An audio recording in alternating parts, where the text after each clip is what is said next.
अब ये तो आपको पता ही है कि कनाडा जो हमारा 10 एकड़ वाला लैंड था वो तो हमने बेच दिया था एक घर ऐसा लेने के लिए पीछे जैसे वाला है, ताकि इसको हम पीछे बीएनबी पे भी चढ़ा के जा सकें जब हम कनाडा में ना हो। तो मॉन्ट्रियल में हम कहाँ घर लेने लगे हैं, सैंड्रा मेरे को आज दिखाने लेके जा रही है। उनमें से एक हमने शॉर्टलिस्ट करना है, क्योंकि हम ऐसी चीज़ लेना चाहते हैं जिसके अंदर मल्टीपल यूनिट्स हो। जैसे इस घर के अंदर 4 हैं कि 1 या 2 हमने अपने लिए ले ली और बाकी 2 जो है वो किराए पे। मगर यहाँ पे किराए पे देने में भी बड़ी कॉम्प्लेक्सिटीज़ और बड़े लीगल चैलेंजेस होते हैं कि बीएनबी पे कुछ कर सकते हो कि नहीं। और यहाँ पे टेनेंट्स की राइट्स बड़ी ज़बरदस्त होती है कि कोई बंदा कहे भैया मैं तो ठंड का टाइम है, मैं कहाँ जाऊँगा, मैं किराया तो नहीं दे पा रहा मगर मैं घर से भी नहीं निकल सकता, तो भैया फिर आपके ऊपर जो है बड़े बर्डन रिस्पॉन्सिबिलिटीज़ पड़ जाती हैं। फिर यहाँ बड़े लीगल प्रोसेस से घर खाली कराने पड़ते हैं, बड़े झमेले हैं। तो इसीलिए वो सब ज़रा हम जो है आज की वीडियो में डिस्कस करते हैं।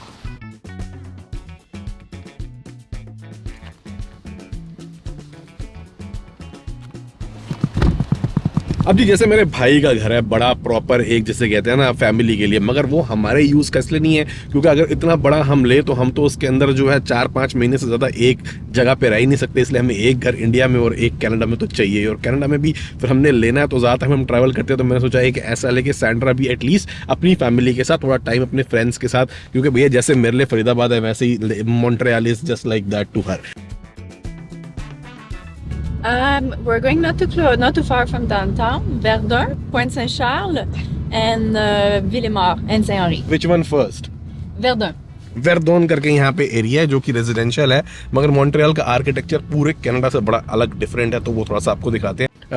ऑटोवा वाला वो ज़मीन बिकने वाली है और उसकी क्लोजिंग जो है वो 15 फरवरी की है। तब तक हमें पैसे नहीं आएंगे हमारे पास, क्योंकि उसको मॉर्टगेज का अप्रूवल है, ऐसी बड़ी सारी चीज़ें हैं जो उस बंदे ने करवानी है। तो इसलिए जब तक वो पैसे हमारे हाथ में नहीं आ जाते, 100% डील नहीं है, तो इसलिए हम ये नहीं कह सकते घर बिक गया है।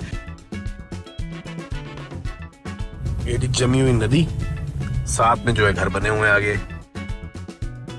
अब ये सैंटा मेरे को बता रही है कि टाइम आउट मैगजीन के हिसाब से this is one of the coolest street in the world As per Time Out magazine, yes. During summer. क्योंकि ऐसे आपको देख के लगेगा इसमें ऐसा कूल क्या है, क्योंकि समर में ये सारे जो ना जल रहे होती हैं, लाइटें जल रही होती हैं, इनमें सारे घने पेड़ होते हैं, पूरा इसको पेडेस्ट्रियन बनाते हैं, समर एक्टिविटीज बहुत होती है, तो वही मेन टाइम होता है। अदरवाइज ये जो आप स्ट्रीट देख रहे हो वेलिंगटन इस इलाके की मेन वेरडून की मार्केट स्ट्रीट है, और यहाँ पे ऐसी प्रॉपर्टीज है जिनके अंदर नीचे कमर्शियल ऊपर रेजिडेंशियल है। तो जो आपको ये पीछे दिख रहा है ना, ये खाली जो पड़ा हुआ है, ये वाला $1.8 मिलियन में लगा हुआ, which is very expensive. But इसलिए भी क्योंकि बहुत बड़ा यूनिट है कि नीचे आप पूरा इसको अच्छे किराए पे दे सकते हो और ऊपर के 2 यूनिट जो हैं वो रेजिडेंशियल है। मगर सैंड्रा ऐसा लेना नहीं चाहती, because she says I don't want to be in the middle of a busy street जहाँ पे पार्किंग की प्रॉब्लम हो, मार्केट हो, शोर हो, और नीचे वाले जो ऑफिस बिजनेस होते हैं, अगर लोग ऊपर यहाँ पे चल रहे हो ना या एक्सरसाइज कर रहे हो, तो नीचे वालों को धड़म धड़म की आवाज़ आती है, क्योंकि सारे घर जो हैं लक्कड़ वगैरह के बने होते हैं। तो इसमें हम थोड़ी दूसरी टाइप की चीज़ ढूंढ रहे हैं। मैंने आपको भी एक ऑप्शन थोड़े से यहाँ प्राइसेस के अंदाजे देता चलूँ, बट हम अब देखते हैं वेरडून के अंदर क्या है। बाकी जो मेन स्ट्रीट होती है इनके साथ फिर यहाँ पे जो है ना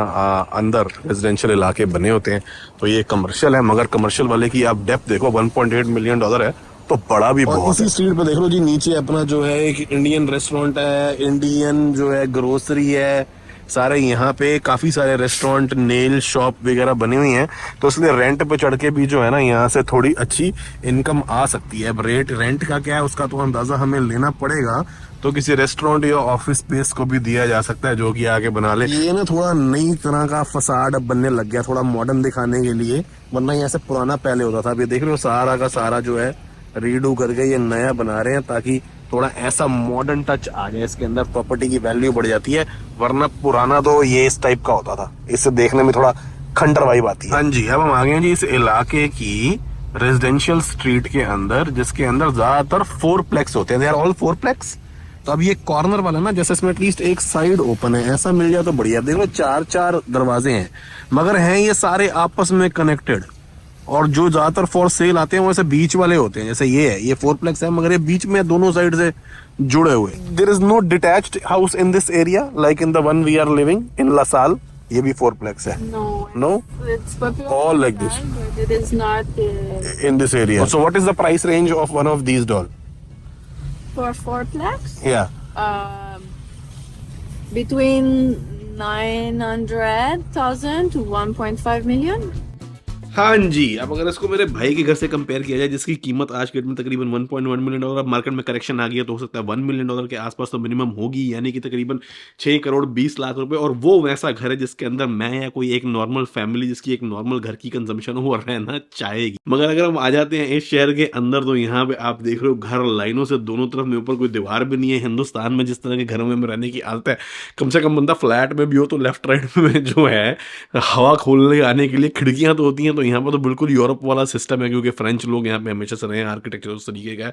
तो मेरे को सही बताऊँ मतलब अंदर से मॉन्ट्रियल अच्छा नहीं लगता, क्योंकि आप एक तो इसके पूरे शहर में कहीं भी निकल जाओ ना, मेरे को सुंदर नहीं लगता, मतलब ये मेरी पर्सनल फीलिंग है। अदरवाइज शहर बहुत ज़बरदस्त है कल्चर, फूड और इन सारी चीज़ों के हिसाब से। मगर मेन वजह ये है कि जैसे फरीदाबाद में अगर मेरा अपना घर है, क्योंकि मेरा दिल वहाँ, मेरे दोस्त वहाँ, मेरी फैमिली वहाँ, हिंदुस्तान में भी अगर मुंबई में हो तो मेरे लिए वो चीज़ घर नहीं है। तो इसीलिए कनाडा में, ऑटवा में या कहीं और भी सैंड्रा का पर्पस सॉल्व नहीं होता। तो अगर एक घर हमारा फरीदाबाद में तो दूसरा मॉन्ट्रियल में ही होना चाहिए, क्योंकि उसको भी बचपन से बहुत सारी, प्लस ये भी है कि आगे अगर हमारा बेबी वगैरह होता है, फैमिली प्लानिंग शुरू करते हैं तो उसके लिए मेडिकल सारी की सारी चीज़ें जो है क्वेबेक में मॉन्ट्रियल में ही होंगी, प्लस सैंड्रा की सारी फैमिली भी यहाँ पे, प्लस जैसे छोटी चीज़ें यानी कि उसके फेवरेट रेस्टोरेंट या फिर जो उसको क्योंकि क्रॉसफिट बड़ी पसंद है तो उसका जिम भी यहाँ पे। और जिम से याद आया प्रोटीन, और हमारी फेवरेट प्रोटीन सप्लाई माई प्रोटीन पे जबरदस्त 40% डिस्काउंट चल रहा है जी। लिंक डिस्क्रिप्शन में, टीडी फैमिली कोड आपने यूज करना है, परचेज कर सकते हैं। गणतंत्र दिवस की आप सबको बहुत बहुत शुभकामनाएं, क्योंकि 26 जनवरी की जो है ये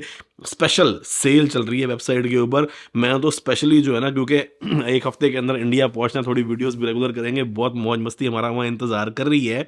तो क्योंकि इंडिया में अभी बड़े जबरदस्त स्पेशल फ्लेवर मैंने ऑलरेडी ऑर्डर कर दिया। सैंड्रा ने तो वैसे यहाँ पे ये मंगवाया हुआ है आजकल, ट्रॉपिकल ड्रैगन फ्रूट, उसको तो पसंद है। मैं तो अभी आपको पता ही है सॉल्टेड कैरमल ट्राई करता हूँ, मगर कोला और नींबू पानी स्पेशल मैंने सुखविंदर और हर्षित के लिए ऑर्डर कर दिया, ताकि मेरे भाई ने भी कहा कि नींबू पानी का प्री वर्कआउट जो है ना वापस इंडिया से जब आ रहा होगा तो मेरे लिए लेके आइयो, क्योंकि इनके फ्लेवर बहुत ही ज़बरदस्त होते हैं माई प्रोटीन के। प्लस फ्लेवर के अलावा रिजल्ट्स इनके बहुत बढ़िया, यूके से डायरेक्ट इंपोर्ट होके इंडिया आते हैं, क्वालिटी प्रोडक्ट 1.5-2 साल मुझे यूज़ करते हुए हो गए। और अगर आप मेरा चैनल रेगुलरली फॉलो कर रहे हैं तो आपको पता ही होगा कि भाई हमारी फेवरेट कांस्टेंट और हेल्थ पार्टनर प्रोटीन सप्लाई माई प्रोटीन, लिंक डिस्क्रिप्शन के अंदर है। अगर आपने अपनी सप्लाईज रीफिल करनी है तो भैया this is a good time, और अगर अभी तक ट्राई नहीं किया है माई प्रोटीन तो ज़रूर एक बार ट्राई कीजिएगा। एक तो भी मेरी इसकी बहस हो गई है, मेरे को ये नाम बताती है मैं भूल जाता हूँ, ऊपर से नाम भी ऐसे। अब जैसे अब हम कहाँ जा रहे हैं, where are we going to? You want the English version? No no, you tell me, how you tell me. Saint-Henri. अब ये करिए हम जा रहे हैं Saint lorry.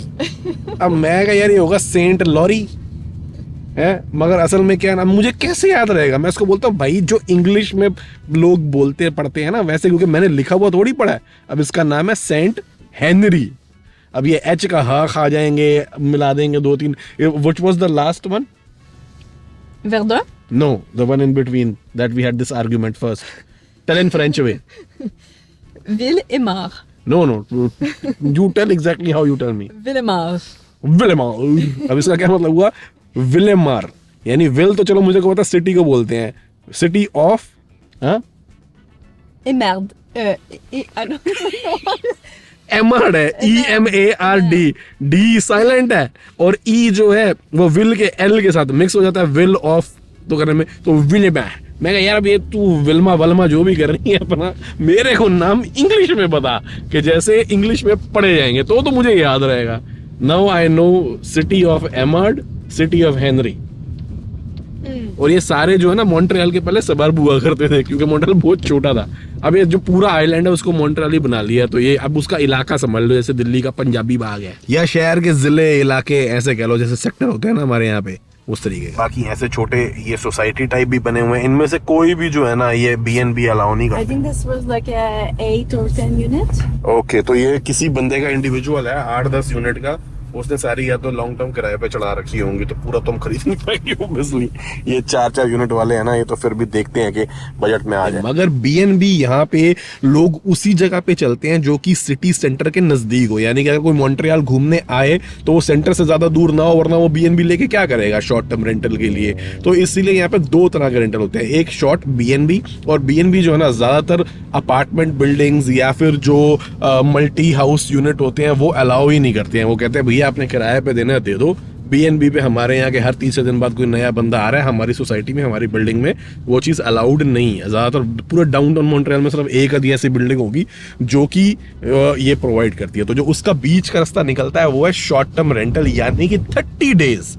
As long as आप 30 दिन के लिए मिनिमम रेंट करते हो तो वो 31 minimum, if you rent for 31 days तो it is not considered as short term rental, plus it is not a full on lease also, क्योंकि लीज तो 1 साल की होती है ना कि आप किसी को किराए पे दे रहे हो, क्योंकि जिसको अगर आप यहाँ किराए पे देते हो उसके they have very strong rights to extend their lease, कि भाई आप प्राइस के हिसाब से बढ़ाओगे क्या, नहीं फिर वो कहीं हम छोड़ के नहीं जाते या कोई चीज़ खराब कर जाए या कुछ है। शॉर्ट टर्म रेंटल में कोई ऐसा कॉन्ट्रैक्ट नहीं होता, आप किसी को भी आराम से जो है बाहर जाने के लिए कह सकते हो।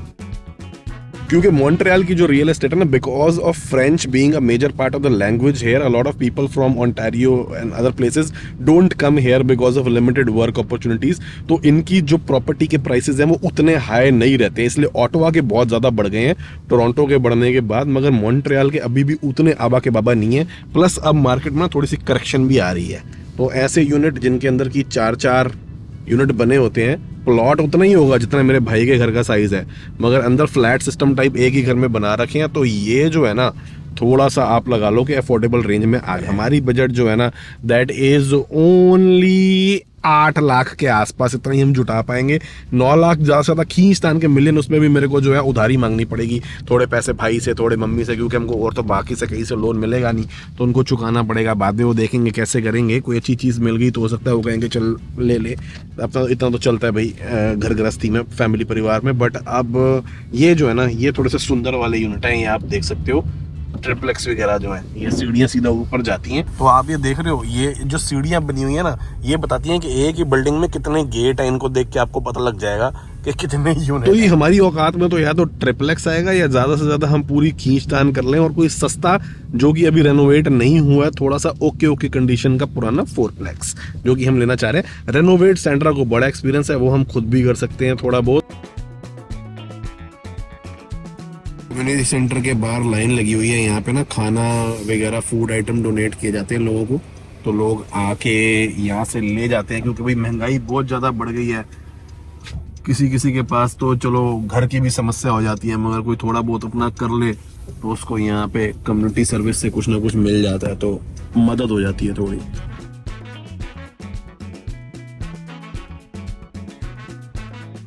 जी इस इलाके की मेन जो कमर्शियल स्ट्रीट है वो है, कॉन्सेप्ट आप देख रहे हो लगभग वैसा ही है। सर्दियों में तो अभी ये वर्किंग आवर्स के टाइम पे सारा डेड ही दिखता है, समर्स वगैरह में यहाँ पे कुछ हो तो भी वैसा ही इलाका है, मगर ये थोड़ा सा जो है ना ज्यादा ब्यूटीफुल और क्या कहते हैं, मगर आइसिकल भाई साहब बड़े खतरनाक है, सर पे ना आए किसी के, और थोड़ा सुंदर बनाया हुआ है, और तो इसलिए थोड़ा सा जो है ज्यादा एक्सपेंसिव वाले नाइस नेबरहुड के अंदर कंसिडर किया जाता है। सेंट डेनी करके इलाका है, ऐसे बस यही है कि जितने शहर के पास आते रहो, डाउनटाउन के नजदीक आते रहो, तो रेट जो है थोड़े बढ़ते रहते हैं, एरिया सुंदर और पॉश होते रहते हैं। और सॉरी मैं गलत बोल गया, सेंट डेनी स्ट्रीट का नाम है, इलाका प्लेटू है यहाँ का, कहते हैं मॉन्ट्रियल के सबसे बढ़िया नेबरहुड्स में से एक है। How much would a triplex here be? Can be anywhere from 900 to 4 million. Depending के इलाका कैसा है, स्ट्रीट कैसी है, उसमें कैसे घर हैं, कैसे पेड़ हैं, कि मार्केट से कितनी पास है, अलग फैक्टर्स, मगर एवरेज आप मान लो 1.5 मिलियन के आसपास तो कहीं। लोग थोड़ा सा जो है ना क्यूटनेस लाने के लिए अपने घर हल्के हल्के डिफरेंट कर लेते हैं, बड़ी एक्सपेंसिव एरिया ज़्यादा है, और यहाँ पे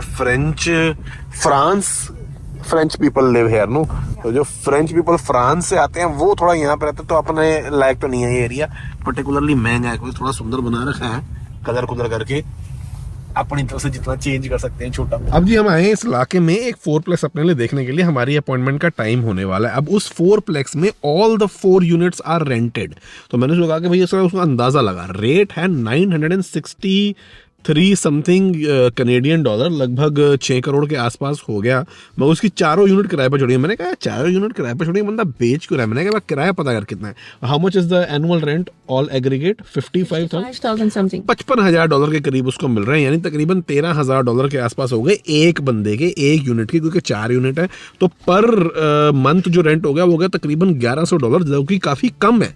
तो इसलिए क्योंकि अब ये बहुत पुराने कोई टेनेंट बैठे होंगे, अब वो जो साल का जो इंक्रीज आता है ना यहाँ पे, वो सरकार बताती है कि 2% बढ़ेगा, इस साल 3% बढ़ेगा।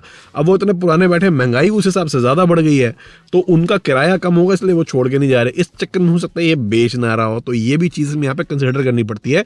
मगर यहाँ पे ये होता है कि if you have a family member who needs the house, then तो you can ask them to evict, then they don't have a chance. It's a direct family member. Direct family member, खून का रिश्ता। Your mom, my हाँ। dad, or your direct children. हाँ, कि Not उनको like उनके लिए हमें घर your चाहिए। brother would not work. हाँ, तो क्योंकि उनके लिए चाहिए तो बोलेंगे कि भैया ठीक है, फिर तो हम इनको कहते हैं खाली करने के लिए, वरना आप यहाँ से किसी को निकालो। और उस केस में भी एक्सेप्शन होती है कि अगर जो टेनेंट है वो 70 से ऊपर हो, लो इनकम हो, ऐसे कुछ और फैक्टर हैं, तो उस केस में सरकारी जो इंक्रीज है वही age Like I think it's 70 plus. 70 plus. तो इसीलिए कई लोग खाली नहीं करा पाते, वरना लोग अगर ये बंदा चाहे तो इसको खाली करवा के चारों को रेनोवेट करके बहुत अच्छे महंगे रेट पे रेंट पे चढ़ा सकता है, 2,000 डॉलर। वैसे अगर किसी से घर खाली कराना हो तो you have to give 6 months notice Before the end of the contract, which is in most of the case, like 99.9%, July 1st. तो जुलाई 1 से यहाँ पे शुरू होते हैं कॉन्ट्रैक्ट, ठीक है। तो जुलाई टू अगला जुलाई बंदा चलेगा, मगर आप उसको नोटिस दे सकते हो दिसंबर में, राइट, December 31st. दिसंबर 31 में। क्योंकि अगर मैं अभी मान लो मैंने घर ले लिया और मैं अभी दूं, तो मैं उसको 1 साल पूरे पहले ही क्यों बता दूं, क्योंकि हो सकता है वो खुद ही खाली करके जाने वाला हो, तो इसलिए वो मेरे ऊपर ना पड़ जाए।